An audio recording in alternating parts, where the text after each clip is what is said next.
오늘 이야기는 여러분 너무 잘 아는 이야기인데, 이 그리스도인으로 살아가라. 앞에도 이제 성령에 이끌리는 삶을 얘기했고, 이렇게 신년 축복성에 그러면 조금 이제 시대적으로 안 맞습니다. 왜냐하면 이 축복에 대한 개념이 지금 많이 바뀌었어요. 정말 우리가 춥고 배고플 때는 그냥 잘 먹고 잘 사는 복을 구했지만, 이제 축복은 정말 그리스도인답게 살아내는 게 축복입니다. 아멘입니까? 여러분 그런 수준인 줄 믿고 제가 설교를 이렇게 하겠습니다. 지난 1월 7일 날 KBS 앵커인이라고 하는 그 TV에 여러분 잘 아는 김영석 교수님 인터뷰가 나왔어요. 103세입니다 올해.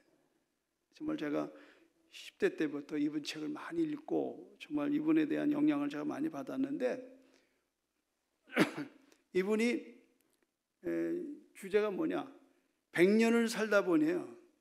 그 인터뷰의 주제가 100년을 살다 보니, 그리스도인으로서 100년을 살고 이분이 하는 이 새해의 덕담을 제가 한번 말씀드리고서 하려고 합니다. 질문합니다. 이제 앵커가 100년을 살다 보니 인생에서 가장 소중한 것이 뭐라고 생각하시나요? 그러니까 김 교수님이 성실한 인격, 나를 희생시키면서 사랑할 줄 아는 사람, 두 가지가 결국은 나를 여기까지 이끌어 왔습니다. 그러는 거예요. 여러분, 성실한 인격이에요. 100년을 살은 크리스찬의 얘기예요. 내가 100년을 살면서 내 인생을 잡아주고 인도했던 건 뭐냐? 첫째, 성실한 인격이다. 우리 그리스도인들에게 있어서 성실한 인격은 뭘까? 말씀대로 사는 거죠. 약속 지키고 사는 겁니다. 한번 뱉은 얘기는 반드시 지키는 겁니다, 여러분. 그 다음에 나오는 게 뭐냐면, 나를 희생시키면서 사랑할 줄 아는 사람이다. 교회는 누군가의 희생으로 교회가 세워지는 겁니다. 난 여러분의 교회에 47년 전에 왔다 간 것 때문에 이렇게 여기 인연이 됐는데, 저기 지금 우리 이용남 선교사님이 앉아 계세요. 저분이 우리를 이렇게 중매했습니다. 이용남 선교사님 오랜만에 오신 것 같으죠? 한번 일어나시죠. 박수 한번 치겠습니다. 저분 레이더에 걸리면은 꼼짝 말합니다. 아까도 얘기했습니다만 저는 그냥 생각 없이 영태리 교회 얘기를 했는데, 저분은 벌써 그걸 딱 듣고 이 교회를 와서 집회하면서 이렇게 저를 연결하고 막 사진까지 다 찾아서 주셔서, 결국은 뭐냐? 희생입니다. 희생. 자꾸 세상은 희생하지 말라고 그래요. 너만 바보 된다고 그래요. 아니요. 바보 돼야 되는 거예요. 우리가 그리스도인으로 살아나는 삶이라는 게 뭐냐? 그건 희생입니다. 썩어지는 미랄입니다. 아까도 우리 양 목사님하고 식사하면서 내가 이렇게, 저도 장기 목회 이제 저도 37년 하면은 이제 은퇴인데, 나보다 더 많이 하셨는데 이분은 벌써 30에 여기 오셨더라고 보니까. 그러니까 제가 다녀간 그 이듬해 오셨던 것 같아요. 그러니까 그 논밭에 이렇게 있는 그런 데서 희생적으로 그걸 견뎌내는 그런 삶. 내가 아까도 노골적으로 얘기를 했어요. 우리 목사님 보고 7년쯤 되면은 이 젊은 목사님들이 마음이 떠요.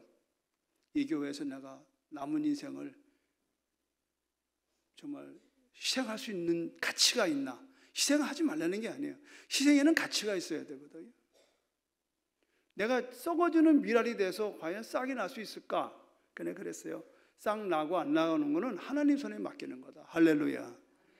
내가 싹을 내서 크게 할 생각하지 말고 정말 성령이 이끄는 대로 하루하루 견뎌내는 거예요. 하루하루 견뎌내는. 그럼 설교 끝났습니다. 아멘. 누가 했어요? 목사님 했어요? 아니 목사님이 하라고 나 이 설교하는 건데 두 번째, 행복에 대해서도 물었습니다. 그랬더니 중요한 얘기를 하더라고요. 물질적인 가치만 따라가서 소유하려고 하는 사람은 성공한 것 같아도 인생의 3분의 1밖에 행복하지 못해요.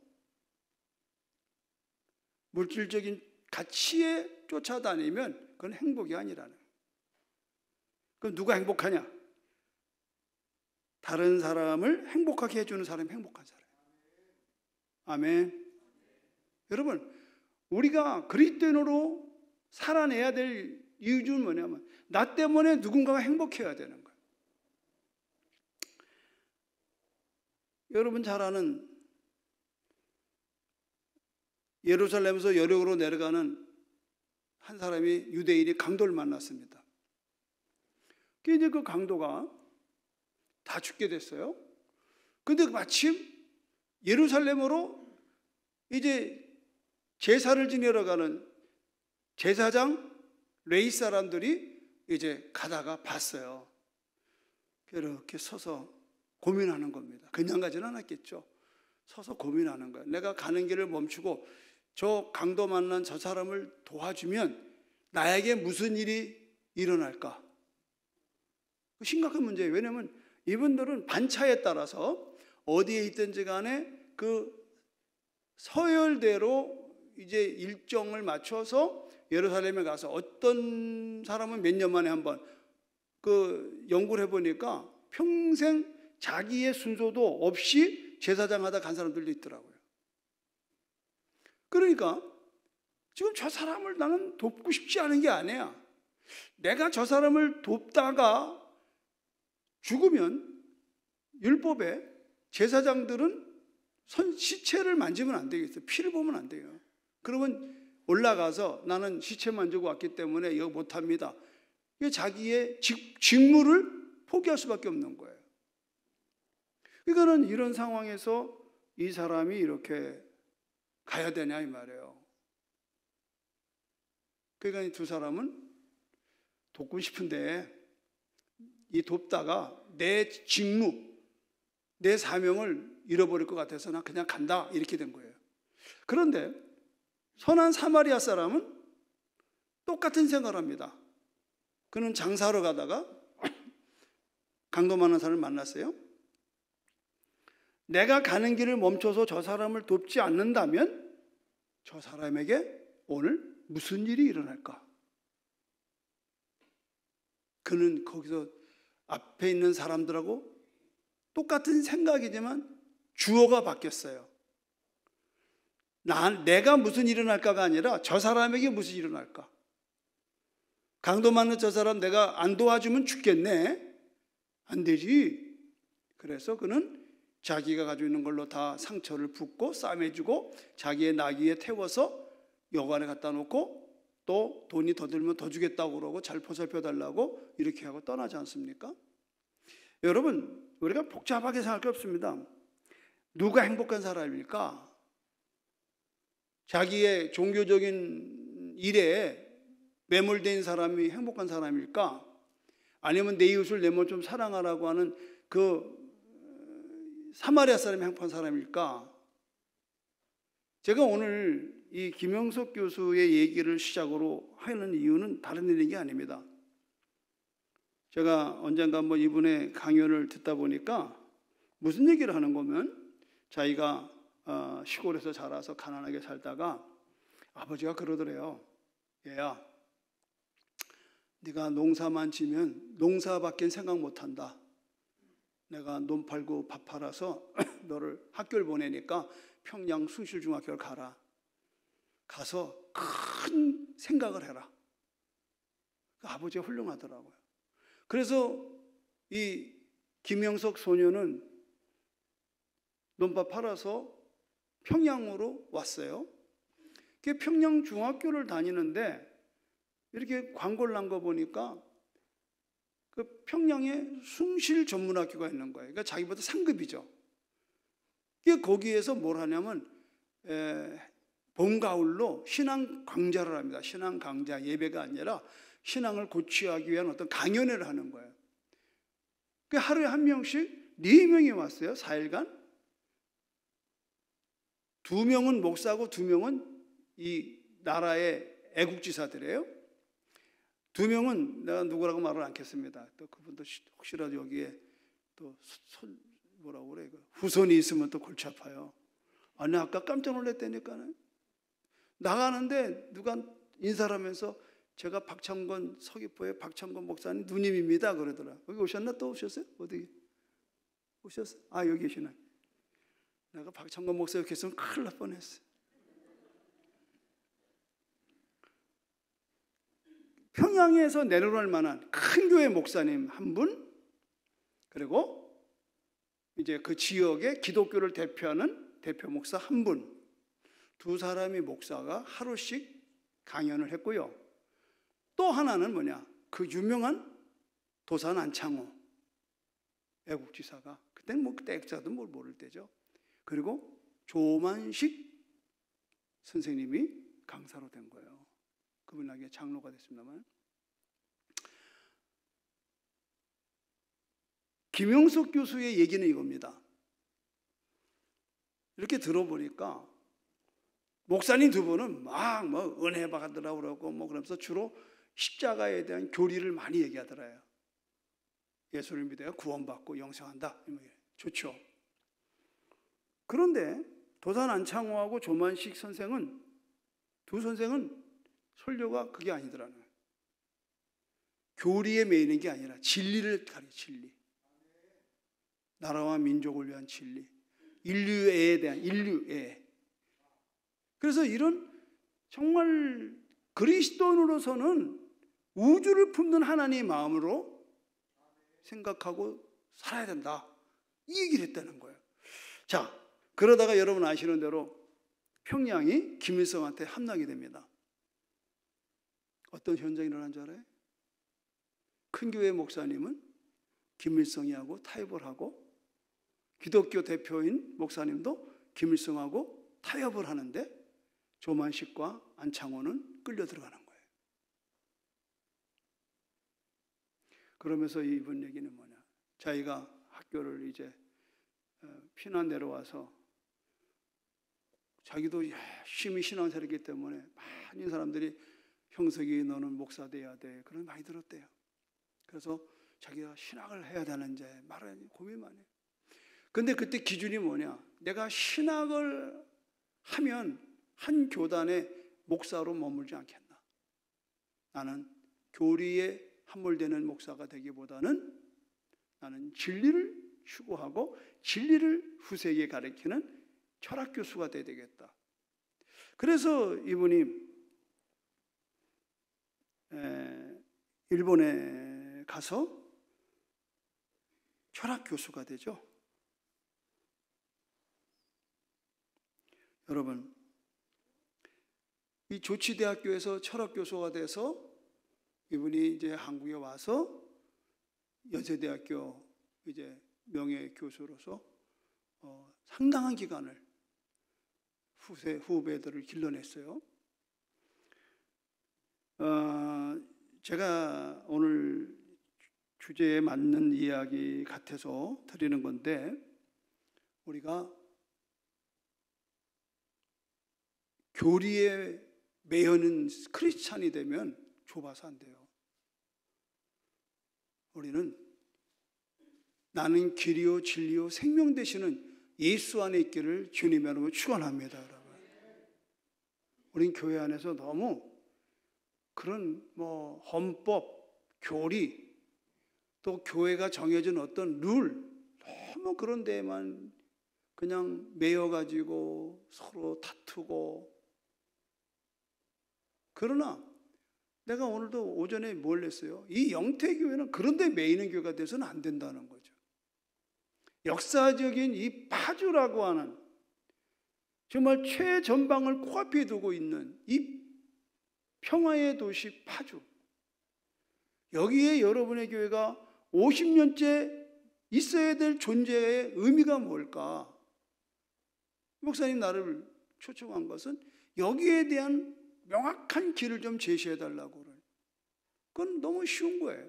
이미 여러분 이 주보회 앞에 다 나와 있어요. 그러면 여러분은 이제 이 민통선 앞, 이제 코앞에 두고 있으면서 지척인 이 앞에서 여러분이 할 일은 정말 통일을 위한 기도밖에는 할 일이 없는 걸 믿으시길 바랍니다, 여러분. 그래서 제가 아까 여기 있는 학생들 중에서 미래에 통일부 장관 나오기를 원한다고 그랬더니 어떤 엄마가 애를 막 나한테 뒤밀면서 기도해 주라고. 그게 믿음이에요. 아멘. 여러분 47년 전에 22살의 청년이 이 맨바닥에 그때 비누장판 깔고 말이죠. 의자도 없어서 아주 얼어 죽는 줄 알았다니까요. 그런 교회가 이렇게 따뜻하게. 여러분 그때 그 내 마음에 조국이 들어온 거예요. 조국. 북한이 들어오는 거예요. 그래서 나는 한라산에 가서 한라에서 백두까지, 그 오늘 부탁드렸잖아요.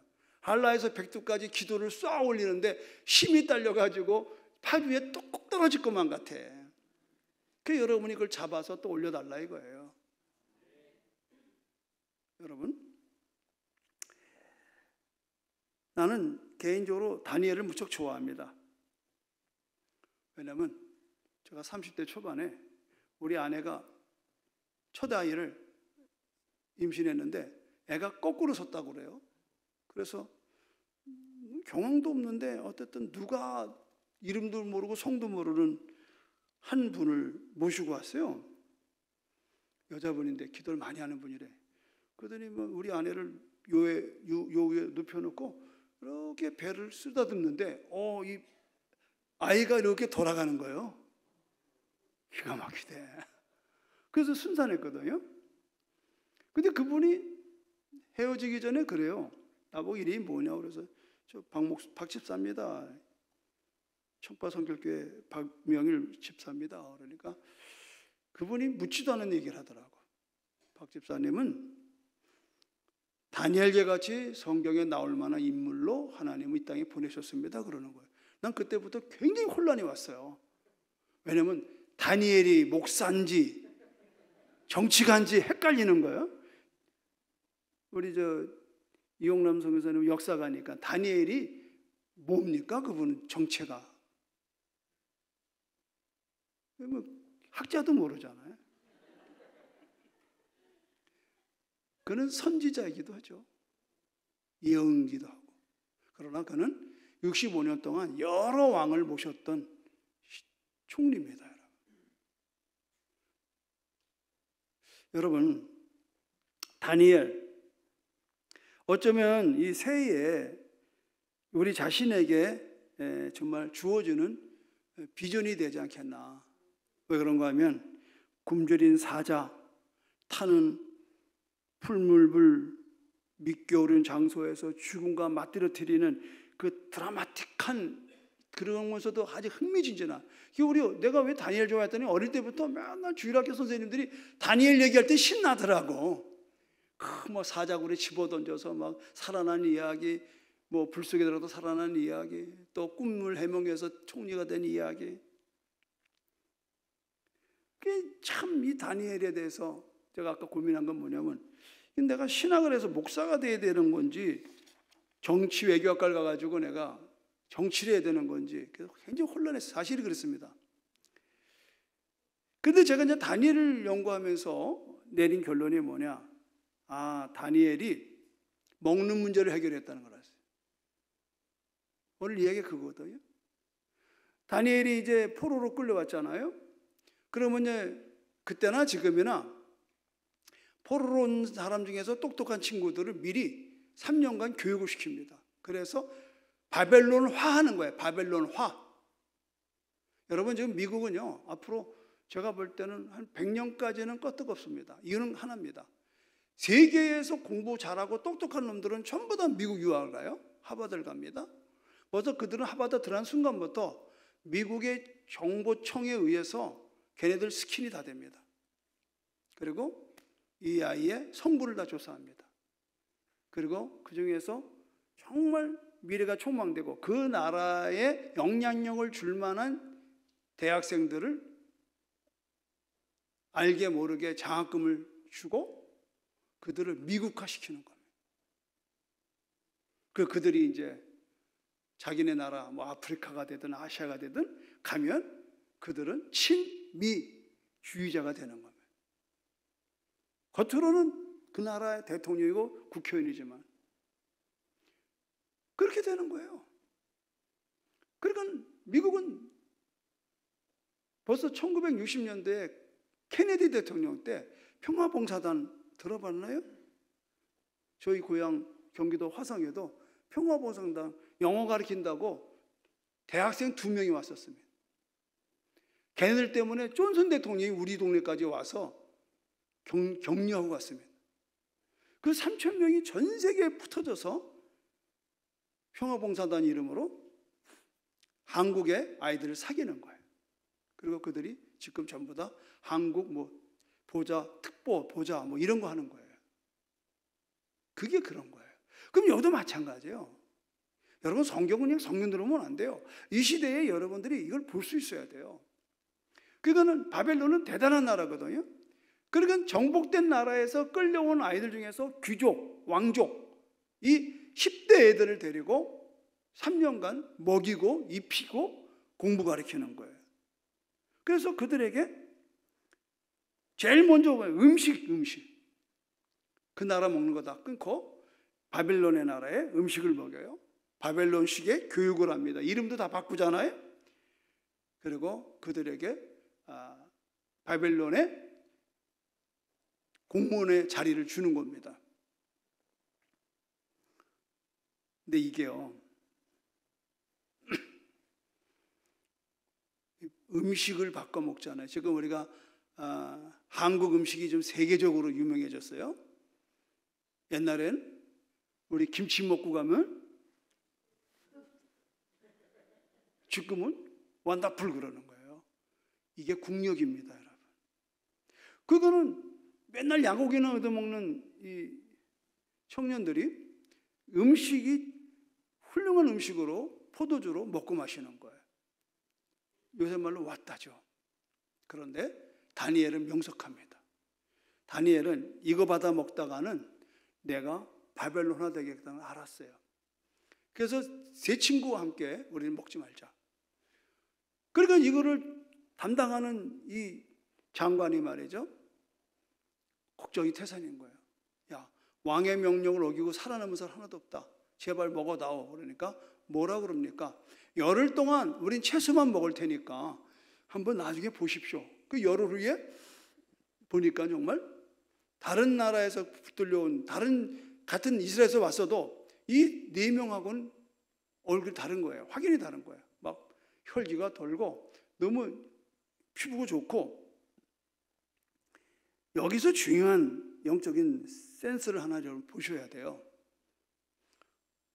다니엘은 우리가 채소만 먹어도 능히 다른 사람보다 더 건강할 수 있다는 확신을 어디서 온 거냐?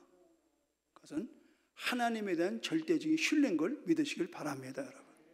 여러분, 다니엘은 왕의 성찬을 거절한 그런 힘과 용기가 어디서 나왔느냐? 말씀에서 나오는 거예요. 율법에서 나온 겁니다. 우리는 이방인들이 제공하는 안 먹는다 말이에요. 나는 그거 안 먹고도 얼마든지 하나님이 날 지키신다. 이게 어디서부터 돌아가야 될까요? 여러분, 광야에서 만나를 먹었던 조상들의 믿음에서 나온 걸 믿으면 아멘시 바랍니다. 주님은 이걸 뭐라고 그랬어요? 사람이 떡으로만 살 것 아니요, 하나님의 입에서 나오는 모든 말씀으로 살 거다 이 말이죠. 그러면 이 시대도 마찬가지예요. 이 시대도 여러분, 우리는 말씀으로 말미암아 사는 겁니다. 할렐루야. 우리가 말씀이 지금 희귀해졌다 이 말이죠.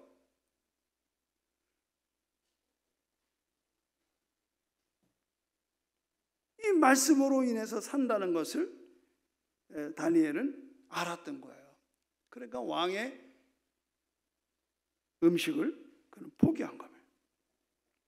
여러분, 성도의 힘은 어디서 나옵니까? 거룩에서 나오는 거예요.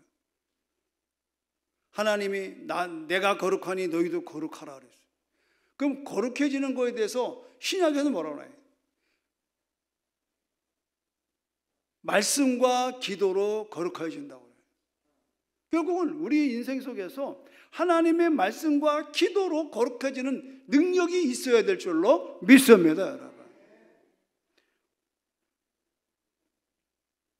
그래서 내가 37년 전에 여기서 그 전국에서 온 청년 임원들이 말이죠, 금식을 하면서 막 설교도 뭐 그때는 뭐 한 번 했다면 막 보통 1시간, 2시간이에요. 그리고 밤새도록 기도하고요. 그런 데에서 그때 함께 했던 분들이 지금 대한민국에 전부 다 목사 되고 장로 되고 말이죠. 그런 역사 속에서 이 한국이 여기까지 온 거예요. 제가 저희 간증을 좀 하나 하고 싶은데요. 지난 2021년 3월 28일 종료주일 아침이었습니다. 주일날 이렇게 설교를 하는데 그런 얘기를 한 거예요. 참 우리 선배님들은 고난주간이 되면 다 기도원에 올라가서 일주일 꽉 금식하고 하다못해 3일 금식하고, 성도들은 금요일날 성금요일이라고 또 금식하고, 요새는 축제도만 고난주간이 뭐 특세해가지고 말이에요. 그런 거 말고요. 정말 여기 계신 우리 권사님들 때는 다 어떻게 했어? 교회 오면 울고불고 나라와 민족에 기도하고 금식하며 기도하고. 그래서 제가 이렇게 설교하다가 하덕규 목사님이 가수 시절 때 불렀던 풍경의 가사가 갑자기 생각이 나요. 그 가사가 이렇습니다. 세상 풍경 중에서 제일 아름다운 풍경, 모든 것들이 제자리로 돌아가는 풍경. 이 2번 반복하면서 우우 그러는 거예요. 근데 갑자기 그 가사가 떠오르면서 우리 교인들한테 지금처럼 가사를 얘기했어요. 세상 풍경 중에서 제일 아름다운 풍경, 그것은 세상의 모든 것들이 제자리로 들어가는 풍경. 여러분, 우리 한국교회는 고난주간이 되면 너도 나도 금식하며 철회하며 이렇게 기도했는데, 지금 나도 전혀 개척할 때는 매일 한라산기도 올라가서 금식하고 철회하고 교인들 데리고 와서 그냥 산기도하고, 근데 언제부턴가 내 생각에서 금식이라는 단어가 사라졌어요.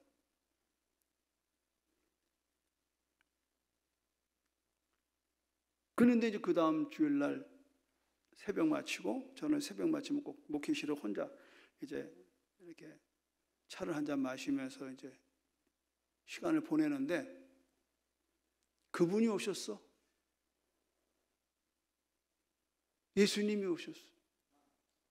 그분이 오셔서 그 청아한 주의 음성 울던 새도 참, 꼭 그 모습이야. 그냥 조용하게 오셔서 귓속말로 그러는 거예요. 소리 지르지도 않으시고 애절하게, 종아 너만이라도 제자로 들어가면 좋겠다 그러시는 거예요. 야, 이게 순간 내가 막 폭포수 같은 눈물을 흘리며 통곡하는 거예요. 그 얘기를 해서가 아니라 정말 오래간만에 주님이 나를 만나주시는 거야.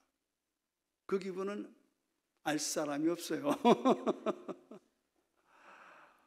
얼마나 고맙고 감사하고 미안하고 숭고한지요. 그래서 제가 목사님, 예수님, 그럼 제가 온전한 금식을 한번 해보겠습니다. 얼떨결에 금식을 월요일부터 하게 됐어요. 그리고 토요일이었습니다.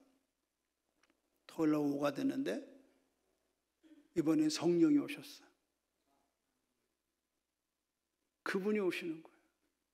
그분이 내 마음을 어루만져 주시고, 그분이 내 삶을 위로해 주시고, 그때부터 지금까지, 할렐루야, 정말입니다. 그때부터 지금까지 저의 인생을 선한 길로. 그래서 저는 아침마다 부르는 노래가 있어요. 내가 갈 길 멀고 밤은 깊은데 빛 대신 주 내 본향 집을 향해 가는 길 비추소서. 내 가는 길 달지 못하나 한 걸음씩 날 인도하소서. 아멘. 한 걸음씩, 더도 말고 한 걸음씩.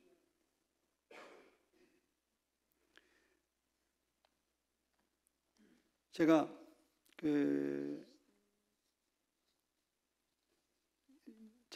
작년에가 엑스폴로 73 대회, 올해는 엑스폴로 74 올해. 그러니까 빌리그레암 던져대회 때 누가 온 줄 알아요?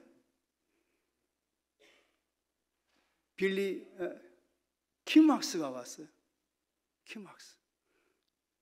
그분이 6.25 때 전쟁 고아인데 포탄에 눈이 멀었어요. 그래서 미국 병사 하나가 미국에 입양을 해가지고 노래를 잘하니까 음악대학, 아마 내 기억으로는 주리오도 나온 것 같아요. 그래도 이 자매가 자기가 죽음 속에서 건진받아가지고 찬양을 하니까 빌리그레암이 한국 올 때 데려왔어요. 그래서 여의도 광장에서 이분이 최초로 우리나라에서 부른 우리나라의 그 노래가 뭐냐, 주 하나님 지으신 모든 세계, 이 맹인 가수가 그 노래 불렀어요. 그리고 그분이 이런 간증을 했어요. 여러분, 저는 전쟁고아입니다. 어릴 때 피난길에 포탄이 터져서 눈을 멀었습니다. 나는 버려진 전쟁고아입니다. 그런데 웬 미군 군인 아저씨가 나를 입양해서 미국에서 공부하고 이렇게 됐습니다. 그런데 제가 간증하는 건 다른 게 아닙니다. 저는 한 번도 전모사한테 부딪혀본 일도 없고 넘어진 적이 없습니다. 그러면 이 얘기를 하는 거예요. 나에게는 나를 도와주는 한 분이 계십니다. 그분이 나하고 동행할 때마다 킴학스 앞에 물이 있어.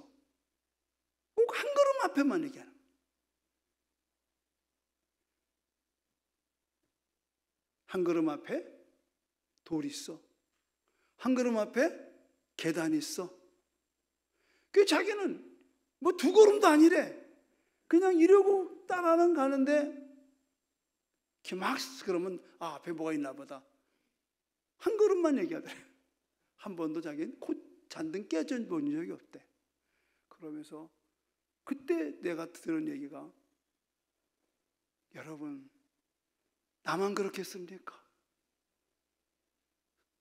예수님은 여러분의 동행자이십니다. 그분이 가는 길을, 여러분이 가는 걸 그거 아십니다. 그분의 인도 따라가세요. 그리고 간증을 끝내요. 충격이었습니다. 신앙은 실제구나. 저는 그때부터 지금 아까 부른 찬송을 계속 부르고, 시간하게도 오늘 하루 내가 신방할 때를 하나님 신방하게 하시고 만날 사람 만나게 하시고. 우리 교인들이 그래요. 목사님 어떻게 알고 오셨어요? 그래, 신방 가면. 왜요? 그러면 사실은 좀 집안에 이런 일이 있어서 좀 고민했는데 목사님 어떻게 알고 오셨어요? 주님이 알고 오셨어요. 주님이 알고. 사랑하는 성도 여러분, 우리가 이 신앙 생활에 있어서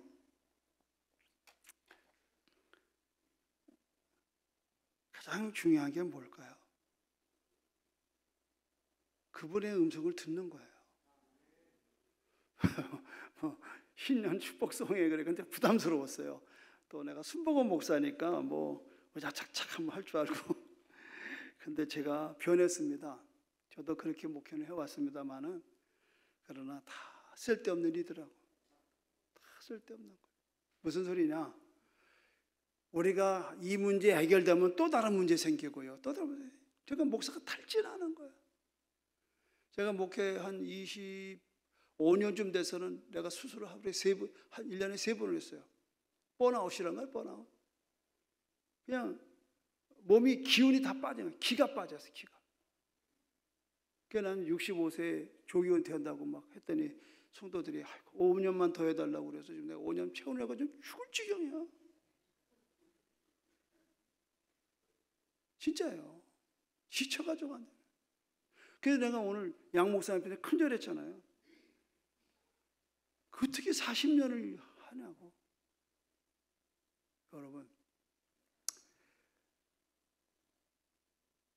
내 인생의 뜻을 정해야 살 수 있는다는 게 힘이에요. 오늘 얘기의 결론은 그거라고. 다니엘이 뜻을 정했단 말이죠. 근데 그 뜻이 음식을 안 먹는 거예요. 이렇게만 생각하면 안 돼요. 여러분, 여러분 이제 여기 혹시 아들 삼성 다니는 사람 있어요? 삼성? 없나 봐. 우리 교회 뭐 삼성 다니는 집 애가 있어요. 그 엄마 보고 자랑해요. 우리 아들 삼성 다닌다고. 그럼 내가 그러죠. 삼성에서 밥 먹여주는구만. 답이요. 그렇죠. 야, 너 어디서 밥 먹냐? 그러면 삼성에서 먹어요. 그래요. 그게 세상의 방법이에요.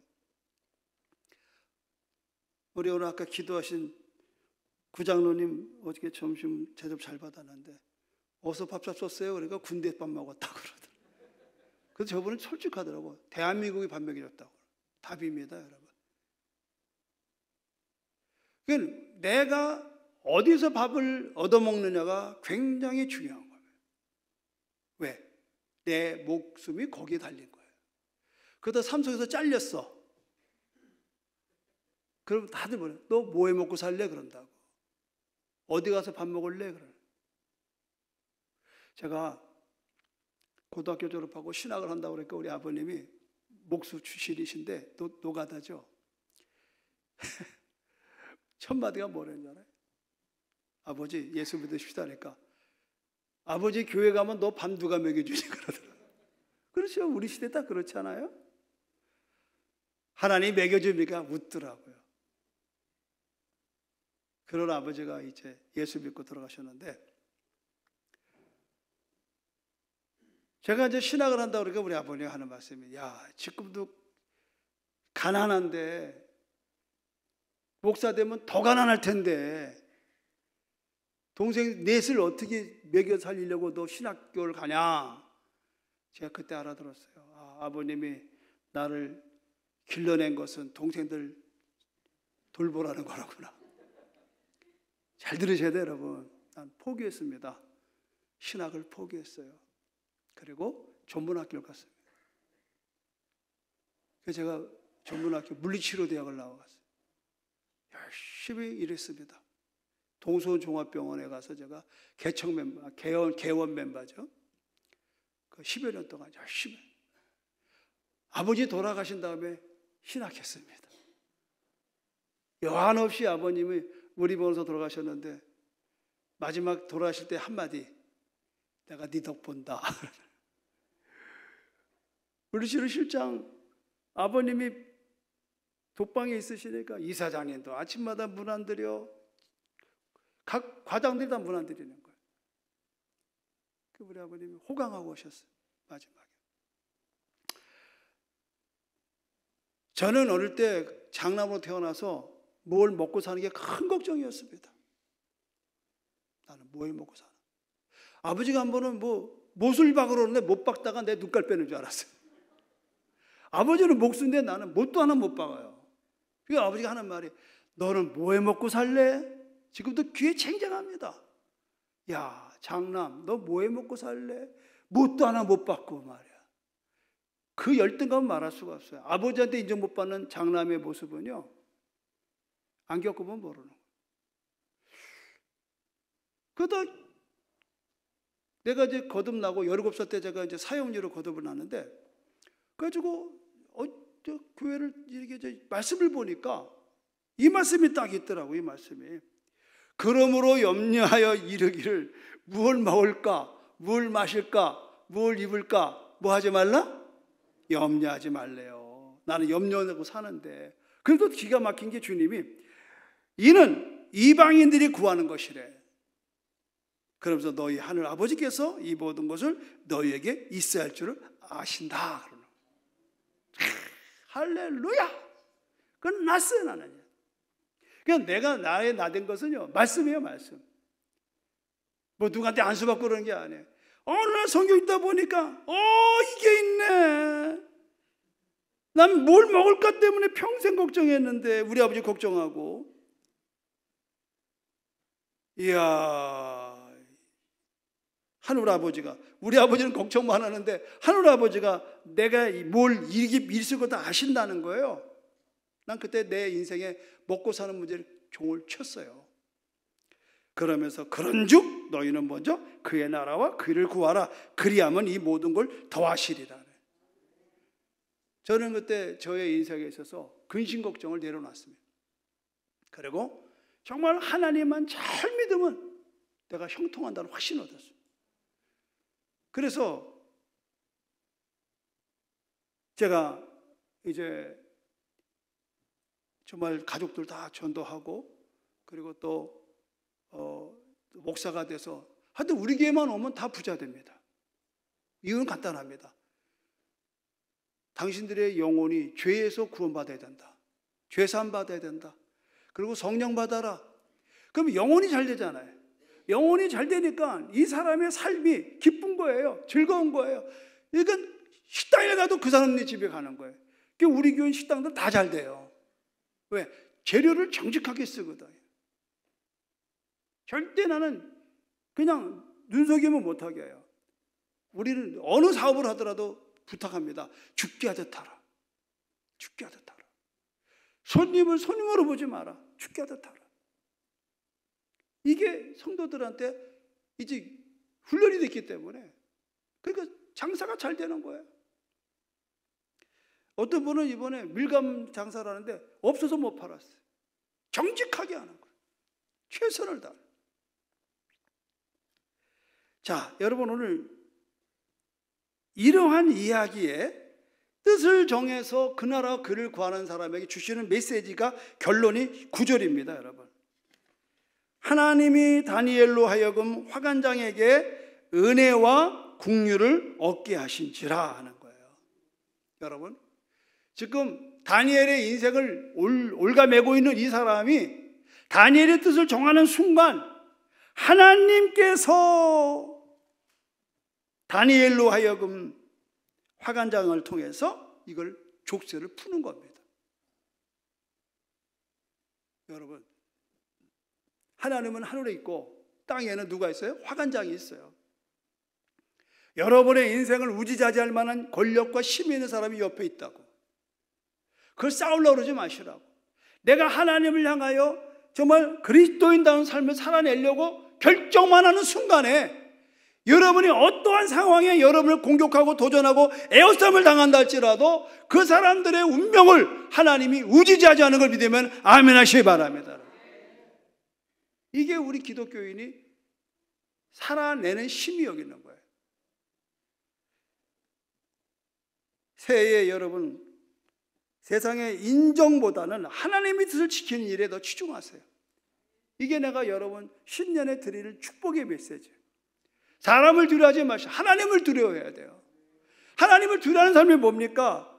그것은 경건한 삶을 말하는 거예요. 말씀과 기도로 경건한 삶을 사십시오. 그러면 하나님은 여러분의 주위의 사람들에게 은혜와 긍휼을 얻게 할 줄로 믿습니다, 여러분. 적이 친구가 되는 거예요. 여러분을 괴롭히는 그 누군가가 여러분을 돕는 자가 되는 겁니다. 이게 우리 기독교인의 에너지입니다. 사랑하는 여러분, 한 해 여러분들이 알다시피 지금 전쟁의 소문은 들리죠. 지금 이제 금리는 치솟을 것은 뻔한 거고요. 여러 가지로 어느 때보다도 우리는 굉장히 어려운 때를 오래 맞이할 겁니다. 다니엘도 잘 살다가 하루아침에 포로로 끌려왔어요. 중요한 건 뭐냐? 포로로 끌려와서 70년의 세월을 그는 기다렸다는 걸 아셔야 돼요. 아시겠어요? 그 상황 속에서 그는 원망불평하기 대신에 순응했단 말이죠. 그것이 바로 이제 뒤에 나오는 이야기입니다, 여러분. 보십시오, 여러분. 드디어 이제 17절을 보시면 하나님이 이 네 소년에게 학문을 주시고 모든 서적을 깨닫게 하시고 지혜를 주시니 다니엘은 또 모든 환상과 꿈을 깨달아 알더라. 왕이 말한 대로 그들이 불러들인 기한이 찼으므로 3년이 찼어요. 화관장이 그들에게 느부갓네살 앞에서 데리고 가니 왕이 그들과 말하며 말하여 봄에 무리 중에 다니엘과 하나냐와 미사엘과 아사랴와 같은 자가 없으므로 그들을 왕 앞에 서게 하고 왕이 그들에게 모든 일을 묻는 중에 그 지혜와 총명이 온 나라 박수와 출객들보다 10배나 나은 줄을 알미라. 아멘. 성경은 21절에 다니엘은 고레스 원년까지 있느니라. 무려 다니엘은 65년을 총리로서 했습니다. 왕은 바뀌고 왕조는 바뀌어도 그 자리를 지킬 수 있었던 것은 뜻을 정한 축복인 걸 믿으시길 바랍니다. 자꾸 우리는 시대적인 어려움을 결정하여 환경을 탓해요. 그러지 마세요. 하나님을 향한 뜻을 정하세요. 그 뜻은 바로 하나님 앞에 경건히 사는 겁니다. 말씀 따라 사는 겁니다. 성령 따라 사는 겁니다. 그러면 산호라면 어느덧 여러분의 자리는 하나님 앞에 가까이 축복받는 자리가 될 줄로 믿습니다. 저는 34살에 신학교 3학년 때 제주도에 하나님이 보내서 갔습니다. 의지할 거는 주님밖에 없어요. 그러나 내리자마자 돌아보니까 제주도가 아름다운 땅에 전부 다 호텔만 있고 술집만 있어요. 그래서 기도했어요. 하나님 뜻을 정했습니다. 하나님 아름다운 제주도에 아름다운 땅 3,000평에 아름다운 교회를 짓겠습니다. 뜻을 정했습니다. 그리고 13년 만에 아름다운 땅 4,000평에 아름다운 교회를 지었습니다. 그 짓는 것이 중요한 게 아니라 져놓고 또 새벽에 주님 말씀하셨습니다. 제주 10만을 전도하고 세계 100만을 선교하는 게 니네 교회의 비전이다. 그래서 저는 또 이렇게 붙여놨어요. 우리 교회 비전, 제주 10만 전도, 세계 100만 선교. 이걸 이루기 위해서는 사도행전을 꿈꾸며 이루는 교회, 액츠 19. 성령이 이끄는 세상, 성령이 이끄는 교회, 성령이 이끄는 성도. 뜻을 딱 정하는 거예요. 여러분, 교회가 분란이 없는 거는 제가 30년 해보니까 교회의 뜻이 딱 정하면요, 싸움 안 납니다. 교회의 뜻이 없고 정한 것이 없고 그러니까 그냥 바람에 그냥 휘날리는 거예요. 나는 여러분 2024년도 여러분이 방향전은 앞으로 이 교회가 100주년 대신 우리는 지금 34년 됐는데도 저는 개척 초기부터 100년을 목표로 100년을 가는 교회로 100년 후에 우리의 후손들이 어떤 교회를 갈 걸 갖다 다 청사진을 만들어 놨다고. 그러니까 거기에 맞춰서 진행하는 거예요. 여러분의 교회도 마찬가지다 이 말이죠. 이제 50주년을 코앞에 두고 있다 이 말이에요. 내년이면 50주년이에요. 올해 여러분이 부지런히 이 뜻을 가지고 목사님과 함께 장로들과 함께 의미 있는 한 해를 보내셔야 돼. 그래서 내년도에는 여러분이 또 다른 50년에 향한 도전을 하셔야 돼. 그건 바로 한반도의 통일을 위해서 여러분이 불쏘시가 되기를 주님의 이름으로 축원합니다. 그래서 여러분 통일 운동하는 사람들이 여러분의 교회를 연구하고 정말 이 한반도의 오랜 역사의 수건인 평화 통일을 이루기 위해서 여러분 평화공원 동네 살잖아요. 의미 있는 건 하나도 없어요. 내가 왜 이 교회 목사고 왜 이 교회 장로고 권사가 돼야 되고 왜 이 교회 청년으로 자라나야 되는가? 그건 분명한 비전이 있는 겁니다. 우리 교인들은 전문은 애들까지라도 너의 꿈이 뭐냐? 그러면 제주 10만 전도 세계 100만 선교. 자다 깨도 그 말 나와요. 그러니까 날마다 믿는 자가 더하는 거예요. 여러분 왜 도전 안 하십니까? 이 도전을 주려고 하나님 나를 바다 건너 비행기 타고 오게 하신 거예요. 헛된 발걸음 되지 않도록 부탁드리겠습니다. 기도하겠습니다.